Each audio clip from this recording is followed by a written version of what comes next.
Antibiyotik kanalına hepiniz hoş geldiniz. Alpçim hoş geldin. Hoş bulduk abi. Bugün uzun zamandır izlediğimiz 4 yılda 5 sezon çıkaran The Bear'ın genel dizi değerlendirmesi ve 5. sezon değerlendirmesine hepiniz hoş geldiniz. Alpçim tekrardan ne yapıyorsun abi? Abi iyi vallahi ya. Bir hüzün var içimde. Yalan yok.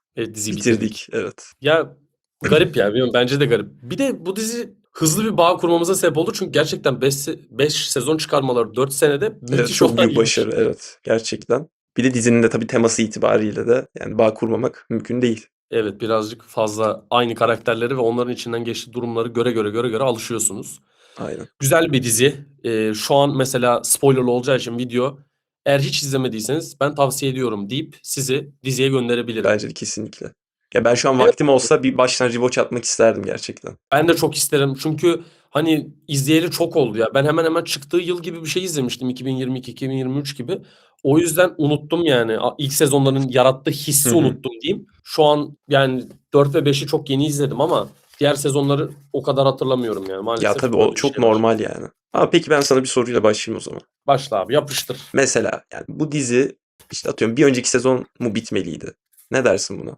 Bence 5 ayardı ya. İyi hissediyorum dizinin bittiği noktada. Değil mi? Çünkü şöyle bir çekincemiz vardı seninle. Acaba 5. sezon tekrara Ha, mı ha, düşecek diye. tam onu Yani hep diyecektim. aynı şey oluyordu. Artık ikinci sezonun çok küçük bir kısmı 3 ve 4'te yani para yok. Amca bize para sık. Aynen. Uncle Amca para küfür yapıştır. ediyor falan. Amca sövüyor.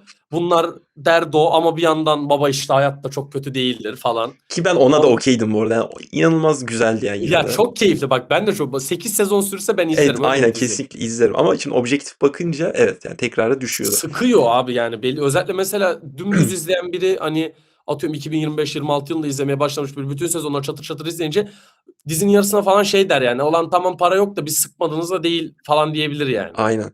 Ya bir de şöyle bir şey var. Bence bu yine çok hani odaklı izlenmesi gereken bir dizi. Hani ne kadar hızlı tempolu, diyaloglu da olsa böyle düzgün izlemezsen gerçekten çok rahat Kaçırırsın abi. kaçırırsın yani. Kaçırırsın. Özellikle ara diyaloglar çok kıymetli. Flashback bölümlerde belli noktalarda, ara diyaloglarda karakterler işte iletişimleriyle ilgili noktaları böyle o küçük diyaloglarda vermişler. Ya Aynen flashback kesinlikle. bölümü izliyorsun.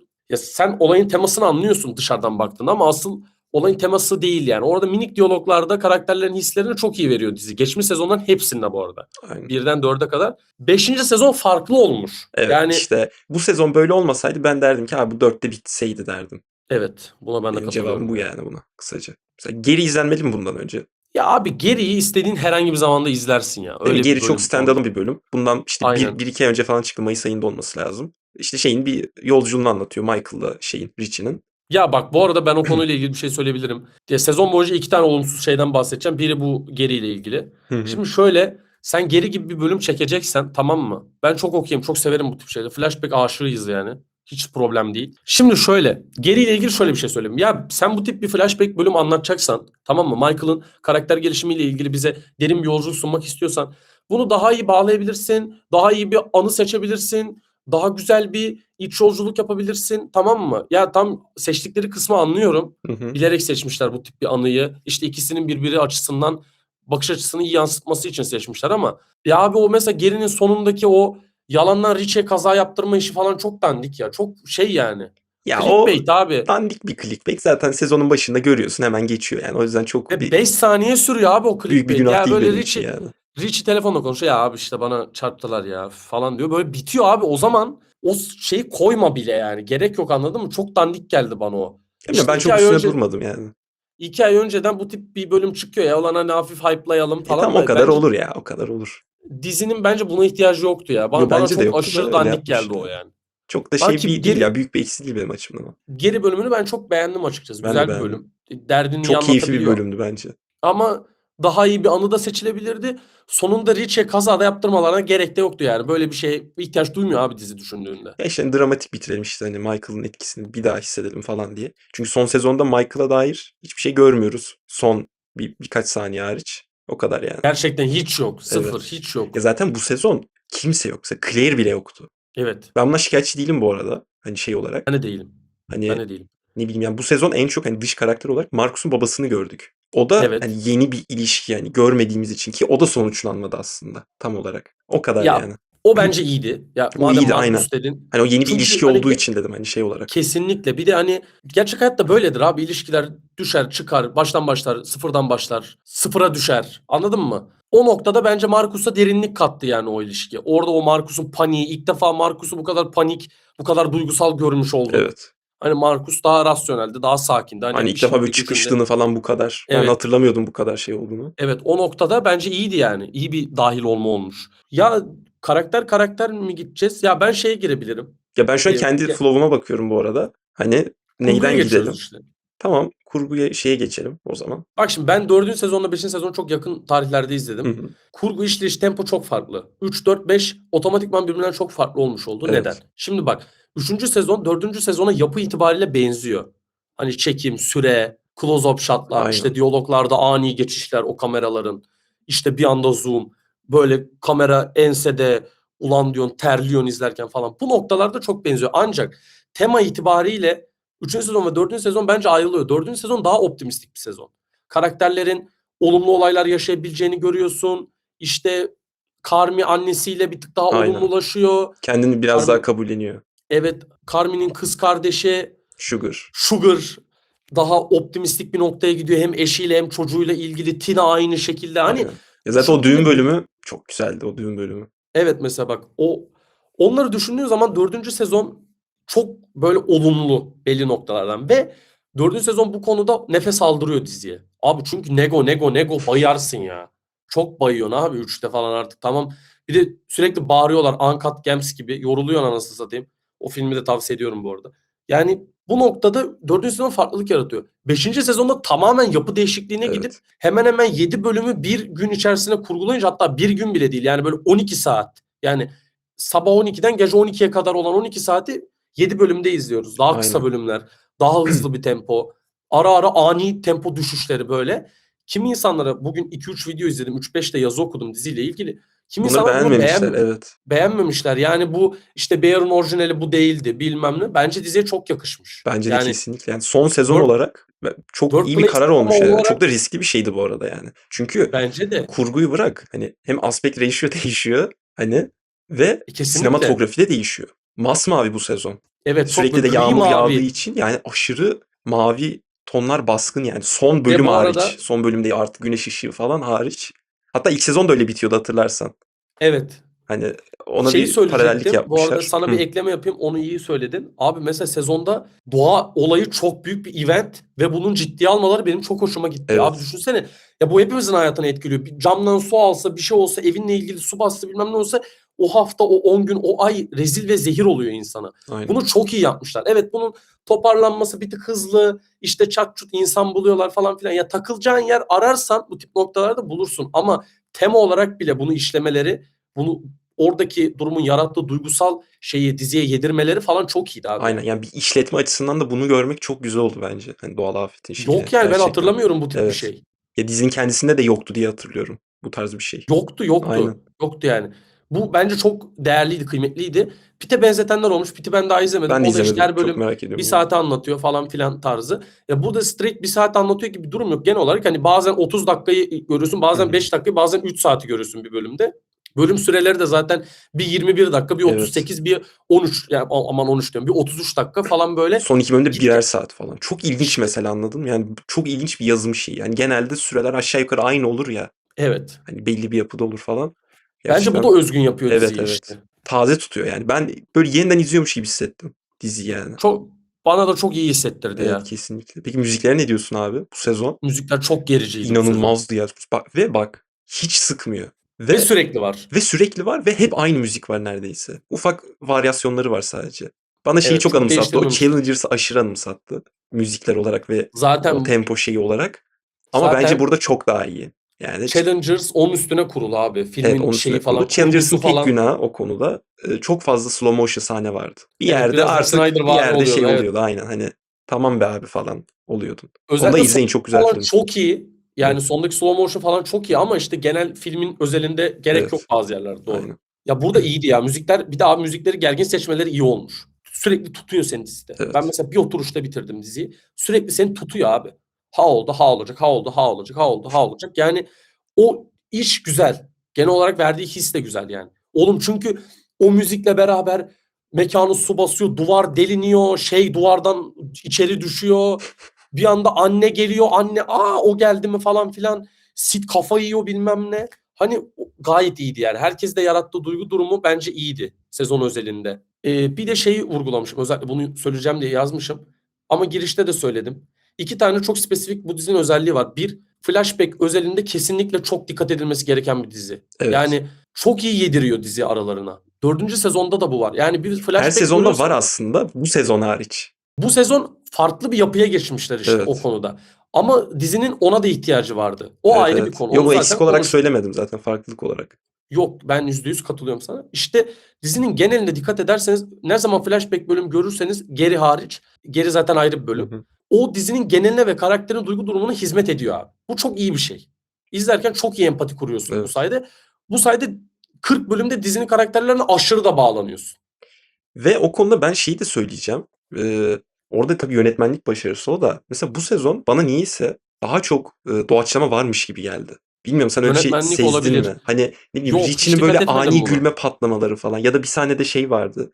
Ee, Sydney'nin dili sürçüyordu. O şeyleri bantla Hatırladım. derken Aynen hatırladım. işte pipe'lı bilmem ne diyor tam tersi diyeceğini falan. Orada bir gülüyor, herkes bakıyor, bozuntu vermiyor. Bilmiyorum ya, bana öyle gelmiş de olabilir. Ama bu sezon böyle çok fazla şey doğaçlama var gibi Benim geldi. şöyle bir şeyim var. Şöyle bir burada teorim var. Bu dizinin bu sezonuyla ilgili. Abi bu dizinin bu sezonunu bu Kısa mı kadar kısa... çekmişler diyeceksin. Bir Ben o, ona iki de baktım, galiba 2-3 ayda çekmişler. Tam emin değilim, yanlış tahmin bakmadıysam. ettiğimden çok uzun. Ama şöyle söyleyeyim. Bence bu dizinin yeni sezonunu yapabilmeleri için hem yazım, hem yönetim, hem prodüksiyon, bütün noktalarda kısa süreleri var. Çünkü bir senede artık birbirinden farklı ve birbirinden ünlü oyuncuları toplamak zor. Artık herkes patladı bu dizide yani.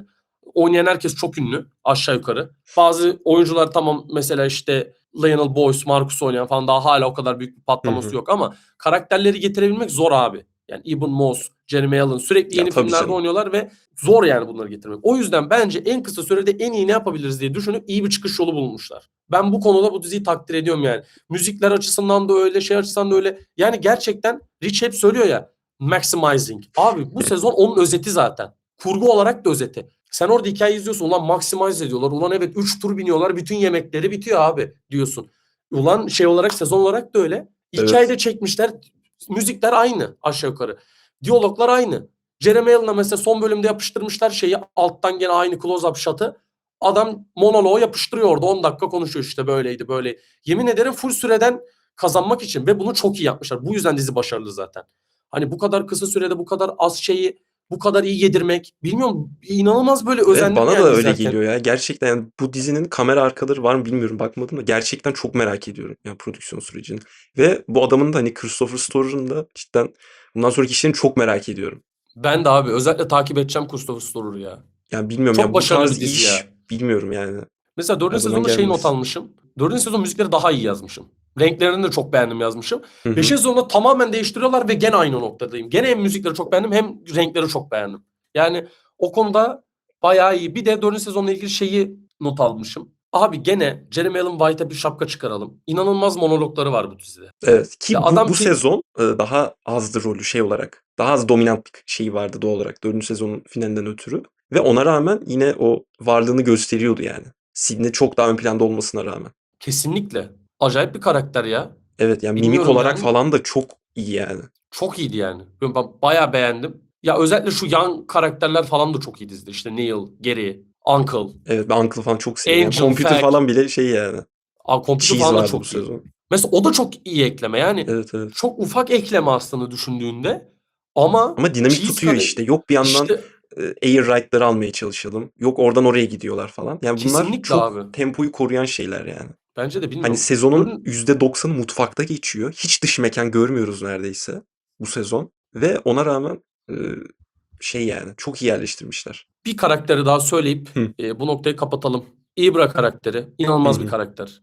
O sempatiklik, o yaşlılık, o mesela Tina ile aynı anda yemek şeyine gidip Evet. yapamama, o Aynen, hissi de oralar çok güzeldi hissettirme. zaten ilk Ama bir sezonlarda. yandan iyi matematiğiyle beraber bir çıkış yolunu da İbra'nın bulması Evet, araştırması, pes acayipti ya. etmemesi falan. Çok iyi bir karakter. Ya ben Evet. dördüncü sezonda da bayıldım. Beşinci sezonda da bayıldım. Çok az kısımda var.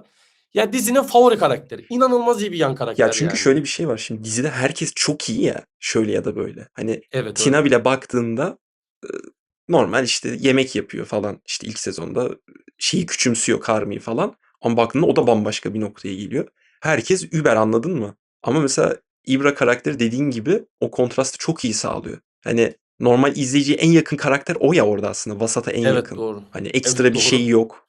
İşte skill olarak falan hem yaşı var vesaire. Hani o da olmasa gerçekten böyle çok baskın olacak her şey. Ya bir de abi dizide çok iyi detaylar var ya. Dizinin en iyi yaptığı şey o çok iyi detaylar. Abi müşterilere yer kalmıyorlar. Abi müthiş ya. Müthiş. Oralar Ondan müthiş sonra yani.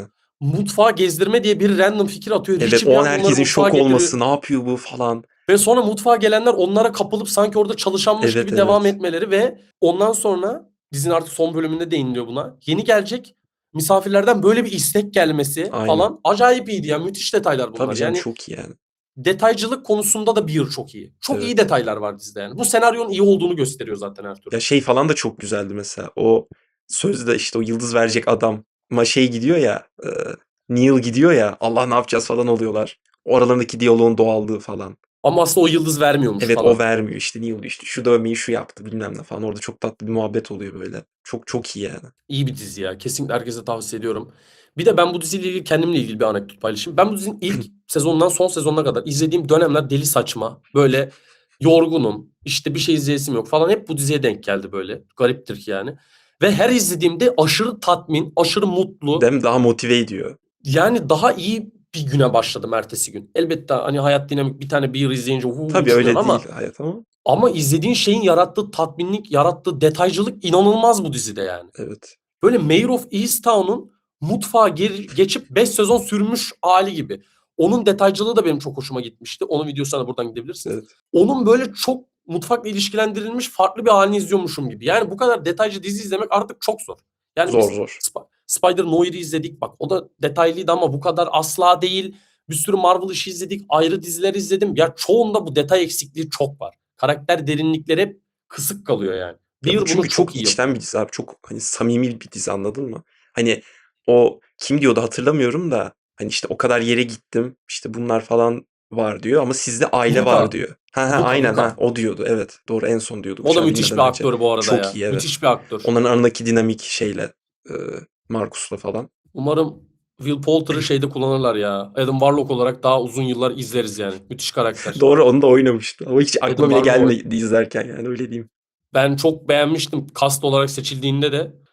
Buradan da bir Marvel anekdot. Evet abi sona geçelim. Hem sonunu konuşalım Aynen, hem bir karakterlerin finali bitimini konuşalım konuşalım. abi. Abi şimdi finalle ilgili takıldığım şey var. İkinci olumsuz nokta bu. Bear gerçek bir dizi abi. Yani yarattığı hisler, o ailenin karmaşası. Hepimizin ailesi bu kadar karmaşık değil, bu kadar şey değil. Evet. Ama Bear'ın yarattığı dünya gerçek. Sadece şeyi beğenmedim. Abi sonda herkes aşırı optimistik noktalarda bitirdi diziyi. İşte Richie uluslararası bir garson oldu. İşte Sugar ailesinin mutluluğuna kapıldı. Anne düzeldi. Carmi işte zaten az sonra üstüne tartışacağımız filmin felsefesi yaptığın şeyi çok iyi yapmak mı yoksa Hı, yapabildiğin evet, şeyi bulma arayışı mı? evet. İşte o ona kapıldı bilmem ne. Fake Mac o yan karakterlerin hepsi mutlu oldu falan. Herkes çok mutlu abi sonunda. Yani böyle bir dünya yok. Şimdi Bunu ben o birazcık daha konuda bunu şöyle demek birazcık istiyorum. daha realizme yedirebilirlerdi. Yani belki Marcus bir tık daha istediğim noktada bitirdi. Babasının elini sıkmadı mesela. O çok Hı hı, realist o evet, noktada. aynen. Bayağı iyiydi o. Luca'nın o giderkenki iç burukluğu, Marcus'la yaptığı konuşma. Yani en çok dizinin sonunda bitirdikleri noktaya sevindiğim Marcus'la Luca oldu. Yani ikisi de benim tatmin olacağım noktada bitirdiler diziyi. Ama bu benle ilgili problem de olabilir. Yani ben spesifik olarak realist son alıyorum. Hani her dizide realist son alıyorum. Ya da optimistik sona giderken tamam mı buna göre bir ayak yapılmasını seviyorum yani. Bu noktada bence dizinin en zayıf noktası dizinin bittiği his oldu. Gene teknik açıdan yapı açısından evet gene iyiydi. Ama hani bendeki o senaryo tatminliği karakterlerin gelişim noktasında ayrı ayrı düşündüğümde o kadar aşırı tatmin olmadım yani. Şimdi ben o konuda şöyle düşünüyorum. Dizinin hani fazla optimistik diyebileceğimiz finali bence şeyden kaynaklı. Biraz da hani sinematografik olarak da oraya doğru gitmesinden kaynaklı, anladın mı? İşte son 10 dakika, 15 dakika işte artık güneş açıyor bilmem ne falan. Şimdi onun da bir etkisi var. Onu kenara koyuyoruz. İşte zorlu bir günü atlatıyorlar. Hikayede bir noktada kalıyoruz, tamam mı? Ve bu iyi bir noktada kalıyoruz. Ama bu bence şu demek değil. Buradan sonra evet abi böyle gidecek gibi değil. Çünkü dizinin kendi içinde dinamiklerinde şeyi sürekli görüyoruz abi. İlk sezonu mesela izleyip bıraktım bu diziyi. Ne düşünürsün? İşte Tamam be, parayı da buldular işte Michael'ın bıraktığı. Tamam. Anladın mı? İşte zaten Sydney'de, Carmi'de işte dünyaca ünlü şey olacaklar. Belli zaten. Hani Carmi zaten çok tecrübeli falan filan. Anladın mı? Böyle bitirebilirsin diziyi kafanda. Sonra 2'de kurmaya başlıyorlar. Tamam. Yine optimistik gidiyor. Böyle gidiyor. 3'te iyice düşüyor. Çok iyi böyle işte Michelin yıldızlı restoranların kapandığı haberleri geliyor işte. Ee, Sonra neydi o kadın adı? Olivia Colman mıydı? Aynen. Ha mesela onun çok O iyi bir müthiş bir restoranı ekleme var. diziye ya. Aynen onun bir restoranı var. Abi o da kapanıyor. O da baktığında çok iyi bir restorandı. Mesela bunların kaderinde olmayacağının bir garantisi yok. Mesela baktığında. Ya da bunlar da deli gibi borçla bitirdi yine. Anladın mı? Uncle en son her şeyini sattı. Kardeşimin saatini sattım. Satacağım falan diyordu mesela. Onlar sadece bence hani o aşamayı atlattılar. Evet, bundan sonra da iyi gidebilir. Daha kötü de gidebilir. Ama oradaki olay o değil yani. Ya ben Mesela vardıkları nokta baktığında açısından vardıkları nokta olarak evet güzel. Ama mesela şöyle bir şey var. Atıyorum Karmi için hani neden iyi oldu diyoruz. İşte kendini biraz da işte dinginleştirebildiği, kendiyle barışabildiği için böyle bir hani radikal bir karar alabildiği için biz bunu güzel görüyoruz. Ama baktığında hayalinden vazgeçerek bırakacaktı yani orayı. ya Anladın mı? Mesela o baktığında. felsefesi zaten. Dizinin felsefesi o. Bütün karakterler o ayrıma geliyor. Hani yaptığım işi sapık gibi yapıp bir yere gelmek mi? Yoksa bırakıp daha huzurlu bir şekilde yaşamak mı? Yani ona Evet. geliyor herkes. Ya da Bütün mesela karakterler buna Richie geliyor. işte Japonya'ya gitmeden önce şeyle konuşuyor Sydney'le. İşte şey diyor. İşte şimdi oraya gitsem bir günüm gidecek. Oradan dönüşte de bir günüm gidecek. 3 gün kalsam şuraya. Yok o müzeye uğrasam bir gün daha. Ben bir hafta yokum. Bir hafta nasıl dönecek burası falan. Yani baktığında bu da bir şey anladın mı? Hani buradan da ayrı bir sezon işte Richie'nin olmadığı bir yerde falan gibisinden de öyle de bakabilirsin yani. Ama Ya Sydney diyor uzattıkça ki uzatırsın. evet git diyor hallederiz diyor. Bence buradaki olay bu. Hani bu açıdan olumlu bitiyor. Kafa olarak olumlu bitiyor dizi. Yoksa baktığında yine para yok. Ertesi gün gidiyor. Ne diyor? Carmi mi soruyordu? Sydney mi soruyordu? Hatırlamıyorum da Sugar'a. Ne oldu? Para döndü mü diyor. Galiba Richie diyordu. Para döndü mü diyordu. İşte dün bayağı insan geldi falan. Yo sıfırdayız Yo diyor. sıfırda izliyor şu an. Hala alınacak bir sürü şey var diyor. Bundan sonrası yine bilmiyoruz ya aslında. Ben böyle düşünüyorum. Ama senin dediğini anlıyorum.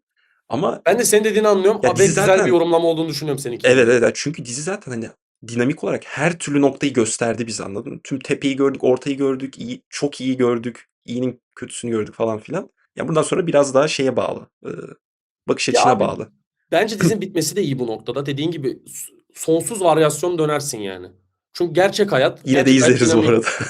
Ya izleriz o ayrı konu da sıkar ama yani. Ulan birine araba çarpar ölür oradan Tabii tabii canım hayattan tabii. yapıştırırsın yani. Bu e, daha farklı yönlere götürebilir. Ama dediğin gibi nokta açısından ben de memnunum. Sadece kafa açısından. Yo Yani ben dediğin şeyi anlıyorum. ya Yo hani haklısın herkes çok zaten. optimistik Hı hı. hayatı bilmiyor. Ya birazcık daha şey olabilirdi. Daha hani bira yakışan bir noktada bitebilirdi. Ben bu şey demek değil. Ben finali beğenmedim falan. Yo Ben biliyorum beğendim anladım abi. anladım. Daha böyle Zaten çetrefilli kilit bir noktada bitmesini bekliyordum. kesinlikle o bu diziye yakışır şey Hı oydu. hı. Ha ama tabii ki Carmi gene ulan stajyere düştü adam. Tabii canım Michelin baktığında. yıldızlı şeften stajyere düştü yani. Kötü aslında düşündüğünde. Ha Ki mesela onu da konuşabiliriz bu arada. bazı insanlar Hı. onu da beğenmemiş. Ya stajyer ha falan filan. Ulan o da tanıdık vasıtasıyla oluyor. O da güzel bir Evet oğlum değerlendirme. adam Bizim mimar değil ki. İyi çiziyorum diyor. Geliyor adını anlatıyor yani.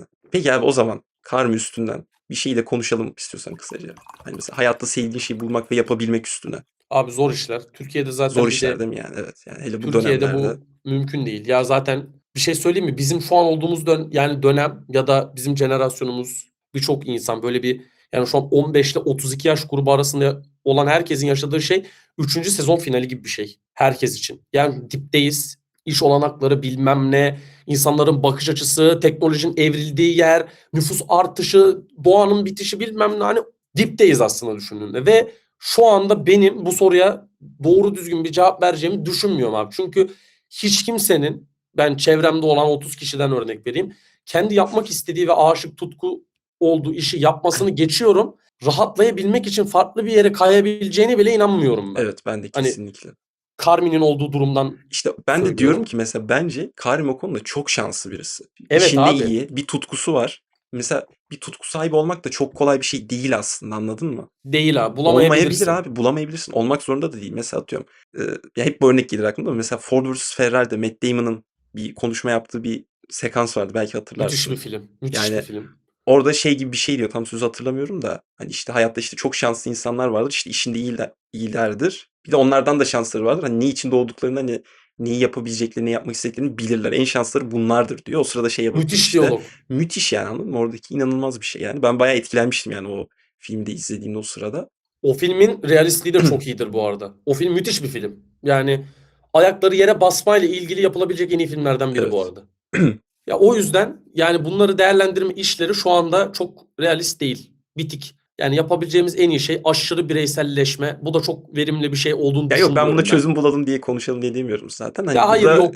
insanın aklına geliyor izlerken bence. Bu da Tabii yok. arka planda Dizi dönen şeylerden biri, temalardan biri ya bu bence yani. Amerika açısından sorgulanabilir bir şey de ya ben şu an hani kendimiz açısından Hı hı. sorgulamayı tercih Tabii ediyorum. ki, evet. Çünkü sonuç olarak aldığın ya da okuduğun, baktığın şeyi kendi durumuna göre empati yapınca daha verimli oluyor ya. Evet. Ya bizde çıkmaz yollar çok kötü arkadaşlar yani. Maalesef böyle. Detaya inersin abi. Her konuda inersin. Amerika içinde inersin. Şu an her şeyin enflasyonu var. Ya Tabii canım. inanılmaz her şeyin enflasyonu var. Hani içerik, bilgi, sektör, o kadar fazla her şeyin enflasyonu var ki çıkmazdayız yani. Carmi de onun enflasyonuna kapılıyor dizinin sonunda. Ne yapacağım lan ben oluyor. Çünkü yani şeflik yapmak onu öldürecek yani. Geberecek en son. Kalp krizi falan geçirecek yani. Çünkü sigarayı Evet. bırakmayı deniyor. Bırakamıyor dizinin sonunda gene sigara içiyor. Onun dışında gidiyor bağırmayı bırakıyor. Bu sefer el ayak titriyor. El ayak titremeyi bırakıyor. Kız arkadaşıyla mutlu olmaya çalışıyor. Bu sefer işi kayboluyor. Parası gidiyor. Hani bu vortex'ten çıkabileceğini düşünmüyorum ben kolay bir. Aynen. O yüzden gidip memur oluyor falan. Kaloriferci Buymuş. oluyor. Dizinin aynen tüm şeyi buymuş değil mi? KPSS'ye girin falan. Ön Buymuş. lisansa gir. Ulan onun da Aynen. enflasyonu var. Bak bu sezon rekor kıracak o da. Evet. Kaç kişi atacaklar? Aa bak geçen onun da önüme düştü. Kişi sayıları. Aynen. Rezillik. 30 tane kaloriferci alacak. Şimdi 30 kişilik yere 10 bin, 20 bin, 30 bin, 40 bin, Aynen. 50 bin kişi başvuracak. Öyle bir şey de yok. 98'de falan atanmalar olacak bu sefer. Bu sefer o da zor olacak. Çünkü ulan 120 sonra yapılır. O yapılır da 120 yapabilecek mi net? Neyse, bunlar başka şeyin konusu. Ha, bu da Girdikçe ayrı bir konuşuruz. nokta. Evet. Evet abiler ben bu diziye 9 veriyorum. Evet, Temiz ben bir de. 9'u var. Aynen. İzleyin. 10 da verilir. Evet. Ya İsteğe eksikleri de var. göre Eksikleri de var. Ama ya sezon bakarsan 4. sezonun var eksiği. 5. sezon üçün var bile eksiği. Mesela var. üçün de 4. var. sezonda şeyi söylemedim mesela. Amca beni sıktıydı 4'te. Bu sezon bak, Uncle çok iyiydi bence. Evet bence çok iyi. O yüzden söyleme ihtiyacında bulunmadım yani. Ya, evet. Ya daha karakterlere girersek zaten çok konuşulur yani. Güzel bir dizi ya. Evet, evet. Kesinlikle Müthiş bir... izleyin yani. İzlediğime hiç pişman değilim. Müthiş Evet, evet. mutluyum hatta izlediğim için. Çok Alpçım ağzına olumlu sağlık. katkısı oldu yani. Senin de abi. Tavsiye ediyoruz. Biz kaçıyoruz. Buradan podcastlerimize ve reaksiyonlarımıza gidebilirsiniz. Instagram'ımızı takip etmeyi unutmayın. Umarım içeriklerle geri dönebileceğiz. Alpçım tekrardan sağ ol. Sağ Biz ol abi, sen de. kaçtık ve like atmayı unutmayalım.